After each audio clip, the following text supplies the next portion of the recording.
新官上任三把火，特奥多罗刚上任就对美中出手，一国一把火，菲律宾到底为何这么做呢？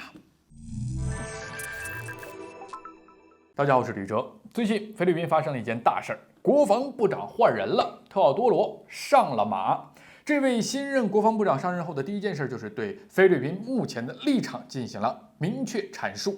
特奥多罗强硬表态，菲律宾不会成为亚太局势中西方的棋子。面对这一表态，不少人开心不已。特奥多罗这么做，难道不是在向中国释放友好的信号吗？中美博弈的大环境下，越来越多的国家不与美国为伍，那么中国的胜算岂不是越来越大呢？对于抱着这种心态的这些网友们啊，我只能说，咱别太单纯。菲律宾防长给中国的不是可口的蛋糕，而是货真价实的糖衣炮弹。如果我们真的信了，那还就中招了。防长上任三把火，一把给美国，一把给了中国。所谓拒当西方的棋子，这个西方大家知道啊，指的就是美国嘛。所以特奥多罗的这番表态，主要是对美国火力全开。在特奥多罗上任之前，菲律宾刚和美国在中国的南海进行了海上的联合军事演习。在外人来看，菲律宾这么做无疑是已经站在了美国的战车之上，试图干涉中国领土主权。出乎意料的是，菲律宾现在翻脸比翻书还快啊！特奥多罗一上任，立刻就给美国一巴掌啊，公开表态，菲律宾拒当美国棋子。上一秒咱还勾肩搭背哥俩好，下一秒你是你，我是我，难道这就是新官上任的三把火必须要做的态度吗？我们说先给美国的这把火啊，是为了强调菲律宾有说不的权利，接下来再将火力集中转向中国。因为南海军演问题，中菲摩擦升级，特奥多罗此时表态，一方面是为了平息中国的怒火，另一方面也是给中国挖了个坑。此前，菲律宾总统小马克思多次就美菲合作做出解释。小马克思表示说，菲律宾此举纯粹是为了提升菲律宾的防御能力，并不是为了对其他第三国或者第三方采取进攻的行动。对此，特奥多罗再次重申说，表示美日菲三国联合演习并非针对台海和南海问题，依旧是为了提升菲律宾的军事实力啊。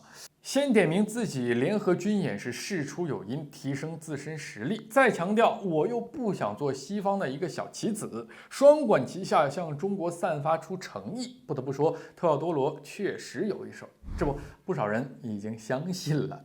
然而呢，这位菲律宾的新防长的这个糖衣炮弹，我们怎么来解读呢？首先啊，无论是小马克思还是特奥多罗，都是在弱化事实，转移大众的注意力。你说和美国合作是为了强大自身，那么为何地点选择在我们中国的南海，而不是其他地区呢？对于美国这个头号的战争贩子，但凡在军事上和其有所勾连，对于其他爱好和平的国家来说，都是一种威胁。这点从美国不断拱火他国矛盾，总想着要从战争中获利就能看得出来呀。就拿目前打得火热的俄乌战争来说，少不了美国的推波助澜。菲律宾公然和美国合作，甚至把威胁引到了中国南海，意欲何为呢？真就没有帮助美国针对中国的打算吗？